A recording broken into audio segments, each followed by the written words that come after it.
suis Margot Serrano, j'ai 32 ans et je suis commissaire-priseur. Je me suis installée avec ma propre maison de vente qui est juste à côté du musée d'Orsay depuis maintenant 1 an et demi. Et j'ai l'honneur de vendre à Drouot régulièrement. Alors cette vocation très forte, elle est née tel un coup de foudre lors d'un stage chez un commissaire-priseur dans le Jura.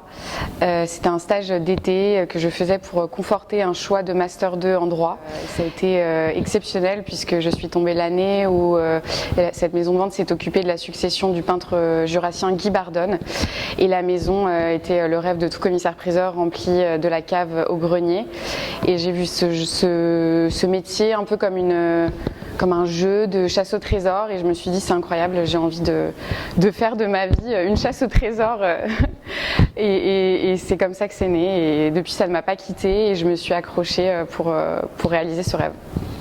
Une vente qui m'a marquée, c'est la vente d'un bracelet que j'ai vendu à Drouot il y a quelques mois, qui portait la signature Cartier et qui en plus de ça portait également un poinçon de maître, le poinçon de maître de l'atelier Georges L'Enfant, ce qui a fait que les enchères se sont totalement emballées au-delà des 30 000 €, ce qui était totalement inattendu pour mes clients et c'était une vraie surprise et un vrai plaisir de vendre cet objet. Alors le meilleur conseil que je puisse donner à un futur commissaire-priseur, c'est de ne négliger aucune rencontre, que ce soit rencontre avec un objet ou avec une personne, car c'est un métier où le réseau et la connaissance se bâtissent sur toute une vie.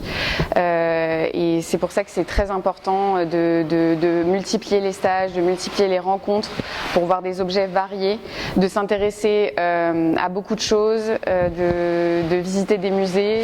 Bien sûr, je continue d'aller au musée régulièrement et ça m'aide dans l'éducation de mon œil qui va durer toute ma vie. D'ailleurs, j'étais au musée de la céramique qui est à Limoges et voilà une petite anecdote qui m'est arrivée, c'était l'été dernier et je vois dans une vitrine un bol dont j'avais vu exactement le même, on me l'avait proposé en expertise et sur le moment je n'avais pas tilté sur la nature de l'objet et là j'ai vu que c'était un bol qui était perse du XIIe siècle, donc j'ai tout de suite envoyé à mon experte d'art islamique Camille Cellier, que je salue, et qui m'a répondu qu'effectivement ça correspondait. Donc voilà pourquoi c'est important, ça permet de faire des connexions, des liaisons et parfois de reconnaître des objets qu'on peut croiser lors d'expertise. Alors j'aime beaucoup la Dugé, qui est un café qui a ouvert il y a peu de temps, où on s'y sent bien, il est très beau, le café est très bon et j'aime bien m'y retrouver avec mes amis pour parler, discuter de ce qu'on a vu dans les salles, etc. C'est un vrai lieu de rencontre.